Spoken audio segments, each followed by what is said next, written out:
అదేంటంటే 4,500 జిఎస్టీ అంటారు. అట్లాగే ఇప్పుడు రేపు పొద్దున కరెంటుదేమో ఛార్జీ ₹1.50 2 చూపెడితే ఈ సర్ఛార్జీ సెస్సు ఈ పేరుతో ఉన్నాయి, దాంట్లో కనబడవు. మీరు 200 యూనిట్లో కాల్చుకున్నాను కదా అనుకుంటారు. బిల్లు వచ్చేటప్పటికి 10,000 ఏది దానికి వేలల్లో వెళ్ళిపోతుంది.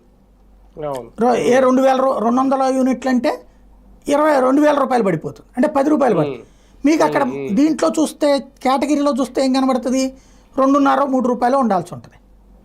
దీంట్లో ఏం చేస్తారు, ఆ ట్రూ అప్ ఛార్జీను లేకపోతే ఫిక్స్డ్ ఛార్జీను డెవలప్మెంట్ ఛార్జీలు అని రాస్తారు. మీకు ఇప్పుడు కరెంటు కావాలనుకుంటే చచ్చినట్టు డబ్బులు కట్టి తీసుకోవాలి, లేదు అనుకుంటే కరెంటు రాదు. ఇది జరగబోతోంది త్వరలో. అట్లాగే ఇప్పుడు బీచ్ల దగ్గరికి వెళ్తే తలా ₹15-20 డబ్బులు కట్టాలట. అట్లాగే 5 బీచ్లకి యూజర్ ఛార్జీల లెక్కన ₹20 వసూలు చేస్తారట.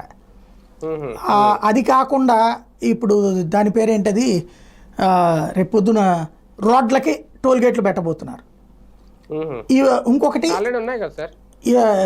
ఇప్పుడు R&B రోడ్లకి కూడా టోల్ గేట్లు పెట్టబోతున్నారు.